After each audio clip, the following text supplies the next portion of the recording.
Welcome back guys on the mega grand episode of Novels How to Get Rich Without Getting Lucky Hindi video series. दोस्तों I really hope आपने पहले के 3 episodes तो देखे होंगे। अगर नहीं then there links are posted in the description below. इस 4th पार्ट में हम अकाउंटेबिलिटी और लेवरेज को बेहद बारीकी में जानेंगे समझेंगे। और दोस्तों इसके साथ साथ we will be ending this fantastic video series with general concept and advice you must really know according to Naval. Once again friends, अपने सारे दोस्तों को याद रखना, जब भी आप इस वीडियो को शेयर करते हो, अल्टीमेटली इस नॉलेज को इम्प्लीमेंट कर हम सब मिलकर भारत को आगे ले जा सकते हैं। Okay, so let's get started. Embrace accountability and take business risk under your own name. Society will reward you with responsibility, equity and leverage. The most accountable people have singular public and risky brands. Right, absolutely. So, what Nawal is saying here is कि अगर आपको life में successful बनना है तो आपको अपने नाम के ऊपर रिस्क लेना पड़ेगा. You have to take accountability under your own name. जैसे अगर आप कोई बिजनेस स्टार्ट करते हैं तो हमेशा उस बिजनेस के फाउंडर्स और सीईओ के नाम से आप उस बिजनेस को जानते हैं. जैसे अगर आप एप्पल की बात करें तो you remember Steve jobs, you remember. अगर आप टेस्ला की बात करें तो you remember Elon Musk, because they took business risk under their own name. They took a lot of, so जो skin in the game का concept है, उन्होंने अपना पर्सनल नेटवर्थ उसमें इन्वेस्ट किया, अपना टाइम इन्वेस्ट किया, अपना रेपुटेशन, अपना ब्रांड इन्वेस्ट किया उसमें, अपनी खुद की एक पूरा एक अपने आप को झोंक दिया उसके अंदर. सो that's what Nawal is saying कि अगर आपको सक्सेसफुल बनना है तो आपको अकाउंटेबिलिटी लेनी पड़ेगी, आपको रिस्क लेना पड़ेगा. सोसाइटी को ये दिखाना पड़ेगा कि आप पर्सनली रिस्क ले रहे थे. नसीम तरफ ने कहा स्किन इन द गेम. अगर आपकी स्किन इन द गेम नहीं है उसमें तो सोसाइटी कभी भी आपको लेवरेज नहीं देगी. देखिए लेवरेज में यहाँ पे नवाल क्या कह रहे हैं कि कोई आपके साथ काम नहीं करने नहीं आएगा, कोई आपको कैपिटल नहीं देगा. जब आप इन्वेस्टर के पास जाएंगे और आप कहेंगे नहीं मैं तो पार्ट टाइम कर रहा हूँ, मुझे कोई फर्क नहीं पड़ेगा इसके रिजल्ट से, नहीं मतलब अगर कंपनी बंद भी होगी तो मुझे कोई फर्क नहीं पड़ता है, तो कोई इन्वेस्टर क्यों इन्वेस्ट करेगा आपकी कंपनी में? कोई भी अच्छा इंजीनियर आपके साथ काम करने क्यों आएगा अगर आप खुद पूरे इन्वॉल्व नहीं है उस कंपनी में? So no one will support your vision. So that's what Nawal is saying over here. दोस्तों आइए अब हम लेवरेज के बारे में समझते हैं. Here Naval has firstly quoted Archimedes. Give me a lever long enough and a place to stand and I will move the earth. Leverage शब्द का मतलब है it is a tool that amplifies your effort. Friends, आप इस term को ज़्यादा बेहतर और अच्छी तरीके से समझ पाओगे इसके टाइप्स को समझकर, जो है कैपिटल, लेबर, कोड और मीडिया. इन 4 लेवरेजेस को हम 2 अलग लेवरेजेस में डिवाइड कर सकते हैं. कैपिटल और लेबर परमिशन लेवरेज है और कोड और मीडिया परमिशन लेस लेवरेज है. आइए इसे समझते हैं. Capital and labour are permission leverage. Everyone is chasing capital but someone has to give it to you. Everyone is trying to lead but someone has to follow you. Labour means people working for you. It's the oldest and most fought over form of leverage. Labour leverage will impress your parents but don't waste your life chasing it. तो देखिए leverage एक simple सा concept है. पहले leverage में समझा देता हूँ, फिर हम टाइप्स ऑफ लेवरेज में जाएंगे. लेवरेज का एक सिंपल सा कॉन्सेप्ट है कि अगर आपको कोई चीज़ करनी है मिनिमल एफर्ट के साथ तो आप कैसे करेंगे. कम टाइम में आपको कोई बड़ा काम करना है लिमिटेड एफर्ट के साथ तो आप कैसे करेंगे. तो फिजिक्स में लेवरेज का एग्जांपल होता है कि कोई बड़ा पत्थर उठाना है तो आप क्या करेंगे. आप हाथ से उठाने जाएंगे तो बहुत टाइम लगेगा, 10-15 लोग भी शायद उसे उठा ना पाए. बट अगर आप एक सिंपल सा एक लंबा रॉड लेंगे, जो आपने सबने फिजिक्स में एग्जांपल देखा होगा, पुलीज देखे होंगे, लीवर्स देखे होंगे, उसको नीचे डालेंगे और एक सही एंगल में फोर्स लगाएंगे तो अपने आप उठ जाएगा. सो that is what leverage is. And leverage आपको जो भी आपका जो आपके स्किल सेट्स हैं उसके लिए फोर्स मल्टीप्लायर का काम करता है. सो ब्रॉडली परमिशन और परमिशन लेस है, उसके अंदर सब कैटेगरीज है. तो बात करते हैं आप परमिशन लेवरेज की, परमिशन लेवरेज की टाइप्स के. तो number 1 is labour.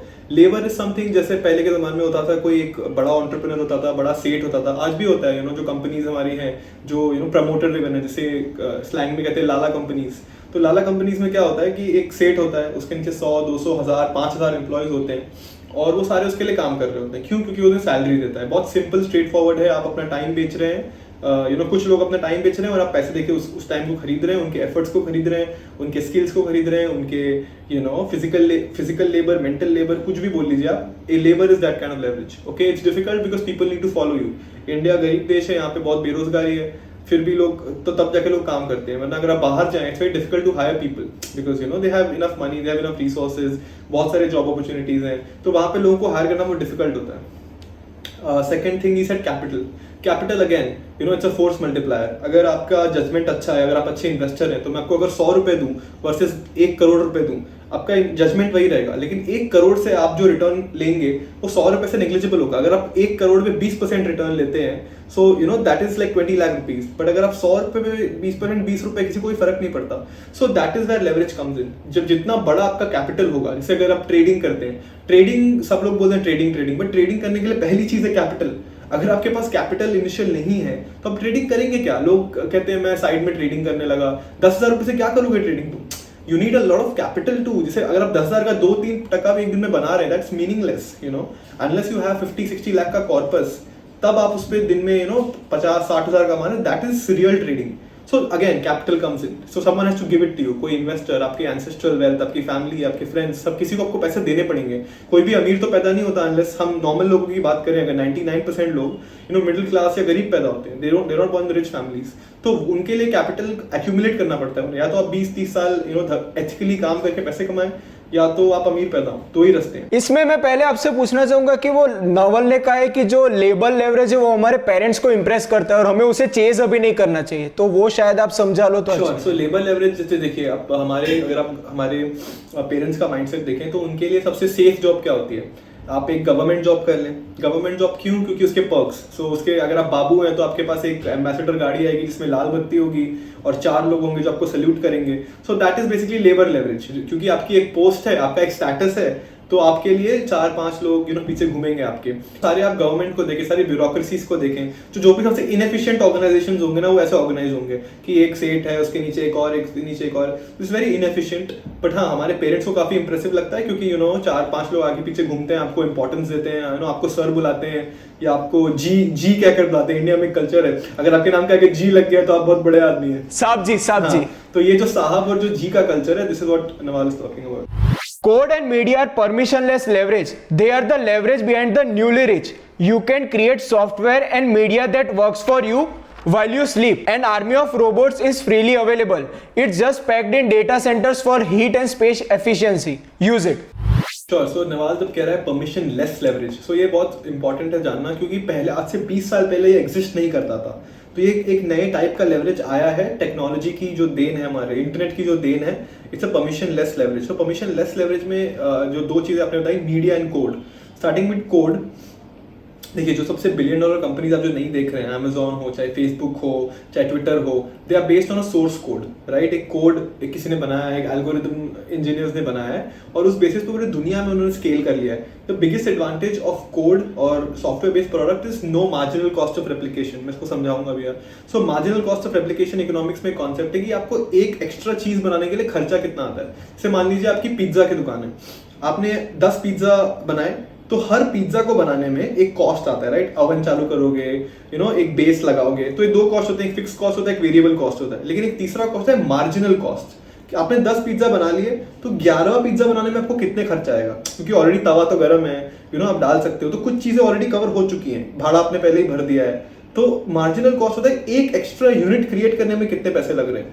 Software business में ये 0 होता है, 0, क्योंकि अगर आपने एक बार कोड कर दिया, आपका मार्जिनल कॉस्ट ऑफ रेप्लिकेशन 0 है, क्योंकि आपको सॉफ्टवेयर एक ही बार बनाना है, ठीक है? उसके बाद आप कॉपी पे कॉपी बनाते रहिए। ये सबसे इसका अच्छा एग्जांपल है विंडोज ने अपना जो ऑपरेटिंग सिस्टम लॉन्च किया था, इंटरनेट के पहले की बात कर रहा हूं मैं, तब से ये मॉडल दुनिया के लोगों को समझ में है कि सॉफ्टवेयर से पैसा कमाया कैसे जाए। सो बिल गेट्स ने दुनिया को सिखाया कि आप एक सिस्टम बनाइए और उसको लाइसेंस करिए, आप बेचिए मत, never give up the authority. तो अगर आप देखेंगे डॉक्यूमेंट्रीज पहले बिल गेट्स की, तो उसने एक डील की थी IBM के साथ, तो उसने सिर्फ एक ही शर्त रखी थी कि आपके साथ मैं डील कर रहा हूँ, पर ये IBM का एक्सक्लूसिव नहीं होगा, मैं किसी को भी दे सकता हूँ। IBM को बोला हाँ किसी को भी दे दो। उसका विजन देखिए, उसे पता था कि जो आगे 50 साल में अमीर होने वाले हैं वो हार्डवेयर कंपनीज नहीं है, सॉफ्टवेयर कंपनीज है। 50 साल पहले उसको पता था, IBM के एग्जीक्यूटिव्स को ये बात समझ में नहीं आई, उसने कहा मैं किसी को भी दे सकता हूँ, और फिर he was proven right by the market. Coming to current times, coders अगर आप देखें, सो एक लाइन कोड लिख के आप हजारों करोड़ का एम्पायर खड़ा कर सकते हैं। प्राइम एग्जांपल इज ट्विटर क्या है? It's based on an algorithm, right? It's a secret algorithm. Google again based on an algorithm. Obviously काफी और भी चीजें हैं, मैं वो सिंप्लीफाई कर रहा हूँ, but at the core it's code. Coming to media, media is something again which is become very popular due to internet. देखो पहले क्या था, बैरियर्स ऑफ एंट्री बहुत हाई थे, या तो आप बॉलीवुड में जा सकते थे या आप टीवी सीरियल्स में जा सकते थे, तो फिर भी कितने मतलब लाखों में से एक या दो लोग, selection rate was very less. आजकल क्या हो गया है कि आप इंटरनेट के थ्रू डायरेक्टली ऑडियंस के पास जा सकते हैं। There is no media barrier. Star, Zee and all are becoming very irrelevant now.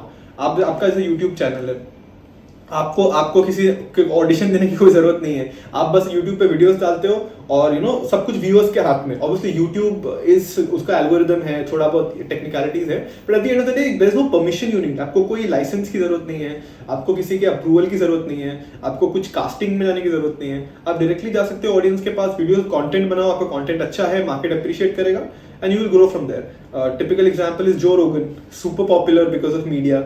उसने अपने एक यूनिक ब्रांड बनाया है और he has accountability, he has skin in the game, और he has used this permissionless leverage of media to create his empire. The Joe Rogan Experience, he signed the Spotify deal of $100 million. So पैसा बनाया जा सकता है using media as well. अब दोस्तों आप में से कई लोग मेरे जैसे होंगे जिसे कोडिंग आती ही नहीं है, ना ही उसे सीखने में कोई दिलचस्पी है। So for people like us, Naval ने एक एडवाइस दी है। If you can't code, write blogs, record videos and podcast. दोस्तों ये है नए जमाने का media leverage, basically online content creation जो सॉफ्टवेयर और कोड की मदद से स्केल अप होता है, and that too with zero marginal cost of reproduction. जिसका मतलब है आपको सिर्फ एक बार एक कंटेंट क्रिएट करना है और फिर दुनिया में कोई भी इंसान किसी भी वक्त कितनी ही बार उसे पढ़ सकता है, उसे सुन सकता है या तो उसे देख सकता है। इसका सबसे बड़ा और रिलेटेबल एग्जांपल है YouTube, जो अभी आप देख रहे हो। बाकी कॉमन और पॉपुलर एग्जांपल्स है ट्विटर, ई न्यूज़लेटर, ब्लॉग्स एक्सेट्रा। दोस्तों इन्हीं की बदौलत कई लखपति, कई करोड़पति हुए हैं, जैसे Bhuvan Bam, Gaurav Taneja and international personalities like Marques Brownlee, Peter McKinnon, Joe Rogan, James Clear, Casey Neistat etcetera. Set and enforce an aspirational personal hourly rate. If fixing a problem will save less than your hourly rate, ignore it. If outsourcing a task will cost less than your hourly rate, outsource it. So yeah, basically aspirational hourly rate is nothing but देखिए simple सी बात है, US में जब कोई job करता है ना, वहाँ पे आर्ली वेज होती है। इंडिया में क्या है, मंथली सैलरी होती है, ईयरली सीटीसी होता है। जब आप यूएस में काम कर रहे हो तो वहाँ पे आपको एक घंटे की कीमत पता होती है कि मैं घंटे में $10, $12, $15, $20, $25 कमा रहा हूँ। सो ये बहुत इंपॉर्टेंट है, क्योंकि देखिए दिन में तो आपके घंटे ही होते हैं, राइट। तो आपको पता होना चाहिए आपकी, अगर आपको प्रोडक्टिविटी बढ़ानी है अपनी, तो आपको पता होना चाहिए आप हर घंटे के साथ क्या कर रहे हैं। So what he is trying to say is time is the most important resource. I think ये वॉरेन बफेट ने भी कहा है, time is the most precious asset. Forget bonds, real estate, anything, time, क्योंकि टाइम लिमिटेड है। Warren Buffett 90 साल का हो गया है, 80 बिलियन में से वो अगर पूरा भी दे देना तब भी वो 80 साल वापस नहीं ला सकता अपने। So time is the most scarcest resource. आप कोई भी फिलोसफी पढ़ ले, कुछ भी पढ़ ले, सब लोग टाइम की इंपॉर्टेंस समझाते हैं। तो नवाल ये कह रहा है कि अपने टाइम को वैल्यू करें, अपने हर घंटे का एक कीमत सेट करें कि बॉस 5,000 या 1,000 स्टार्ट करिए, 1,000-2,000 रुपए से, और ये अगर ये 2,000 रुपए से कम है ना तो मैं ये काम ही नहीं करूंगा।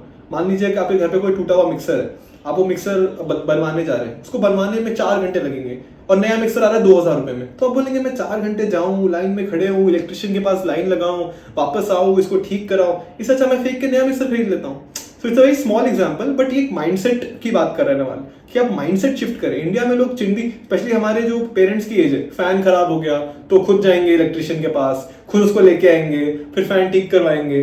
मतलब ये सब आपका टाइम कितना वेस्ट कैसे। अर्बन कंपनी आप यूज करिए, आप अर्बन कंपनी में ऑर्डर कर दीजिए, वो बंदा आएगा, आप फोकस्ड काम करिए, आप अपना कोर काम करिए। So basically it's a mindset of outsourcing, leave it to the experts, leave it to other people. पैसे बचाने के चक्कर में मत जाइए। It's easier to make more money than save pennies. अगर आप रुपए बचाने जाएंगे ना तो आप लाखों खो देंगे। तो 10-20 हज़ार रुपए छोड़िए और फोकस रखिए लाखों और करोड़ों पे, उस पे फोकस रखिए, कमाने का कोशिश करिए। बचाने में कोई अमीर नहीं हुआ बचा के, आजकल कमा के इन्वेस्ट के अमीर होते हैं। सो that's what hourly rate is. और कॉन्टेक्ट के लिए मैं कहूंगा कि नवल जब मतलब वो रीच नहीं था तब भी उसने अपना आवर्ली रेट $5,000 रखा था, just to be the context. There is no skill called business. Avoid business magazines and business classes. There are no get rich quick schemes. That's just someone else getting rich off you. या absolutely. सो देखिए, business एक ऐसी चीज है जो आपको कोई university या कोई कोर्स सिखा नहीं सकता। अगर आप हार्वर्ड जाके भी एमबीए करें, which is supposedly the best school, you might not be the best entrepreneur in the world. आपके पास डिग्री है, बट क्या आप बिजनेस सच में जानते हैं? अगर आप बेस्ट एंटरप्रेन्योर्स को देखें, स्टीव जॉब्स ड्रॉप आउट था, मार्क ज़करबर्ग ड्रॉप आउट था, आप इलॉन मस्क को देखें, he doesn't really have a lot of business education. So I am just trying to say कि बिजनेस कोई इंस्टीट्यूट में पढ़ के आप आप करोड़पति या बिलियनर नहीं बन सकते। You have to know the real world skills.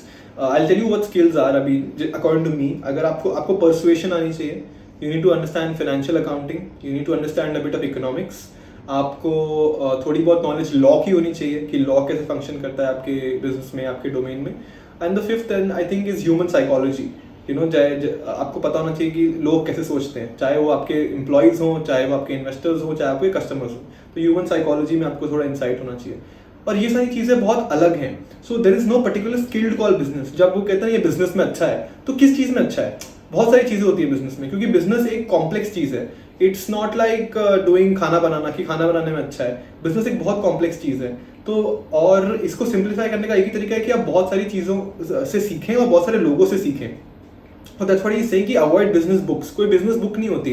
Business has a lot of hidden skills और सब स्किल्स। तो जैसे मैंने आपको बताया, आप परसुएजन के लिए पढ़ें, ह्यूमन साइकोलॉजी के बारे में पढ़ें, इकोनॉमिक्स के बारे में पढ़ें, जैसे कैपिटलिज्म के बारे में पढ़ें कि ये बिजनेस शुरू क्यों हुआ, अकाउंटिंग के बारे में पढ़ें। तो बिजनेस के बहुत सारे डिसिप्लिन हैं जो कुल मिला के एक बिजनेसमैन को बनाते हैं। और आप कभी भी किसी अच्छे प्रमोटर से मिलेंगे, किसी अच्छे डायरेक्टर, किसी अच्छे सीईओ से मिलेंगे, तो वो आप जब उससे बात करेंगे ना, तो उनको एक इंट्यूटिव अंडरस्टैंडिंग होती है बिजनेस की। एक जैसे हमारी कम्युनिटीज कौन सी होती हैं? गुजराती, सिंधी और मारवाड़ीज, जो 90% एंटरप्रेन्योर्स इंडिया में ये 3 कम्युनिटीज से आते हैं। तो आप उनको देखेंगे, उनका एक कल्चर होता है बिजनेस का। वो अपने बच्चों को 12 साल की उम्र में फैक्ट्री में भेज देते हैं, और 12 साल की उम्र में उनका बच्चा अगर उनकी चश्मे की फैक्ट्री, तो चश्मे बना रहा है वर्कर्स के साथ बैठ के, और वो करोड़पति है। तो आप एक कल्चर देखिए। अब मेरी फैमिली में कब कोई सोच भी नहीं सकता था कि मैं ऐसे काम करूंगा, बट 12-13 साल में वो बच्चा खाना खा रहा है अपने वर्कर्स के साथ, जिनको लीड करने वाला है 10 साल में। So he is getting to know at the core कि बिजनेस चलता कैसे है। So these are business lessons जो आपको सिर्फ बिजनेसमैन, जो एक्चुअल एंटरप्रेन्योर है, उनसे सीखने को मिलेगा।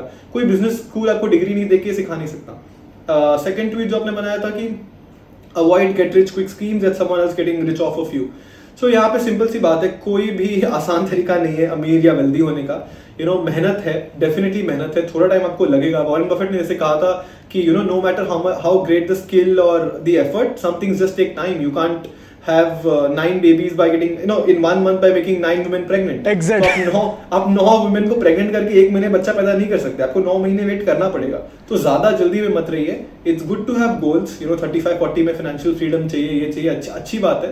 बट ये कोई आप ये किसी स्कैम में मत फंस जाइए कि 1 साल में पैसा डबल, 2 साल में पैसा डबल। ऐसे नहीं होता है। जहां पे भी आप मार्केट से ज्यादा रिस्क ले रहे हैं, जैसे मार्केट में निफ्टी को काउंट करता हूँ, तो निफ्टी अगर 10-12% रिटर्न कर रही है और आपको कोई 40-50% दे रहा है, please do not just jump into it. समझिए वो बिजनेस मॉडल कैसे काम कर रहा है, वो कैसे आपके पैसे डबल कर देगा। तो ये किसी के पास जादू की छड़ी तो है नहीं कि वो आपके पैसे लेके घुमाएगा और आपके पैसे डबल हो जाएंगे। कोई लॉजिक होना चाहिए उसके पीछे, कोई बिजनेस सेंस बनना चाहिए उस चीज का। So whenever someone is trying to pitch you a very complex product या कोई बहुत हाईली रिटर्न वाला product, just be very very careful और अब ध्यान से इसमें इन्वेस्ट करिए। तो 4 पार्ट्स के बाद अब हम लोग लास्ट ट्वीट पर आते हैं।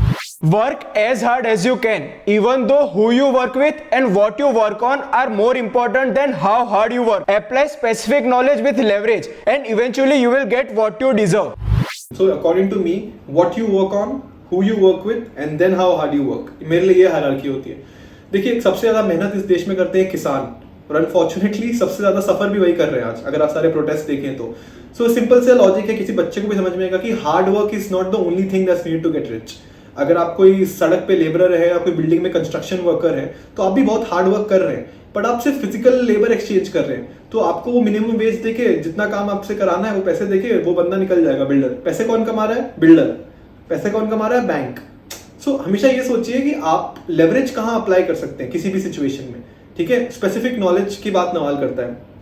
Again, specific knowledge is something that can not be taught. तो ये आपको, आपकी ऐसी यूनिक चीज क्या है जो सिर्फ आपको पता है, कि आपने अपने एक्सपीरियंस से, अपने नॉलेज से, अपनी क्यूरियोसिटी से एक ऐसा एक स्किल सेट डेवलप किया है। और हमेशा ये बहुत सारी चीजें होती हैं। आप हमेशा ये मत सोचिए कि आप स्पेशलिस्ट बन जाएंगे तो बहुत ईजी हो जाएगा आपके लिए। नहीं, ये ऐसे लोग होते हैं जो रिप्लेसेबल नहीं होते हैं। To be very honest, specialist are more easier to replace than generalist, क्योंकि स्पेशलिस्ट को सिर्फ एक ही चीज सिखानी होती है। जनरलिस्ट को बहुत सारी चीजों का नॉलेज होना चाहिए, और आप किसी भी इंसान को 10 चीज एक साथ नहीं सिखा सकते, आप उसको एक चीज ही सिखा सकते हैं। स्पेशलिस्ट क्या एक चीज में बहुत डीप चला जाता है, तो ठीक है, वैसे बहुत सारे स्पेशलिस्ट मिल जाएंगे आपको, लेकिन अगर आपको ऐसा कोई आदमी मिले जिसको थोड़ी बहुत सेल्स भी आती है, जिसको थोड़ी बहुत मार्केटिंग भी आती है, जिसने टीम भी चलाई है, जिसने 5-6 अलग अलग चीजें की हैं, that is invaluable, specially in business, जिसे हम बिजनेस कॉन्टेक्स्ट में बात कर रहे हैं। So that is what Nawal is saying, specific knowledge आपकी ऐसे रखिए कि आप रिप्लेसेबल ना बने। Apply leverage, as given you an example, एक कंस्ट्रक्शन वर्कर जो उस बिल्डिंग पे काम कर रहा है, उसमें सबसे ज्यादा पैसा कमाने वाला डेवलपर है, क्योंकि उसने सबसे ज्यादा रिस्क लिया है, उसने सबसे ज्यादा अकाउंटेबिलिटी ली है, और उसने सबसे ज्यादा स्किन इन द गेम रखा है। क्योंकि कल को अगर वो बिल्डिंग शट डाउन होती है project for whatever reason, construction worker तो पैसे लेके निकल जाएगा, गवर्नमेंट भी उसको सपोर्ट करेगी, बॉस तुम तो ये तो वर्कर था, इसको पहले पैसे दो। सबसे ज्यादा रिस्क किसने लिया? डेवलपर ने, क्योंकि उसका तो सब कुछ गया, वो तो बेचारा लुट गया, तो रिस्क भी लिया तो रिवॉर्ड भी मिलेगा उसको। थर्ड चीज आपने बोली, apply specific knowledge with leverage and eventually you will get what you deserve. Exactly, see the world is fairly fair place in my opinion. आप कभी कभी देखते होंगे कि कुछ लोग अनडिजर्विंग होते हैं, बहुत करोड़पति हो जाते हैं, तो आपको बहुत बुरा लगता है कि अरे यार इसने तो कुछ किया नहीं और ये बहुत अमीर हो गया, बट वो रेयर एक्सेप्शंस है। अगर आप देखो मेजॉरिटी ऑफ द केसेस में वही लोग अमीर बनते हैं जिन्होंने सोसाइटी को कुछ प्रोवाइड किया है। अब Elon Musk, don't you think he deserves to be so rich? उसने सोसाइटी को कितना कुछ दिया है। जेफ बेजोस, उसने आपको अमेज़न दिया है। आज के पहले आप सोच सकते थे कि सब कुछ घर पे डिलीवर होगा, नहीं, तो he has provided society with so much value, तब जाके वो अमीर हुआ है। तो आई थिंक हमें ऐसे नहीं सोचना चाहिए कि सारे अमीर लोग चोर हैं, सब गलत है, ये है वो है। थोड़ा सिस्टम को ट्रस्ट करिए and you will eventually get what you deserve, maybe not now, at 30, at 40, at 50।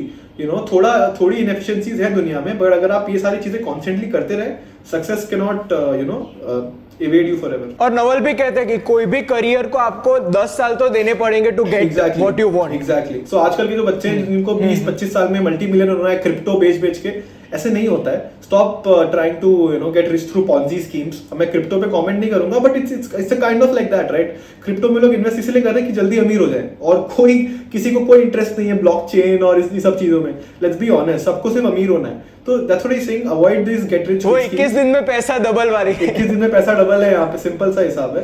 तो मेहनत करिए और 10-15 साल में आपको रिजल्ट्स मिलेंगे।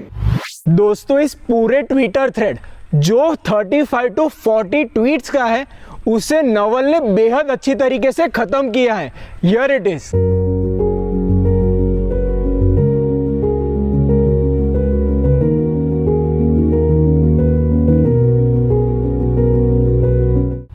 Alright friends, there we are.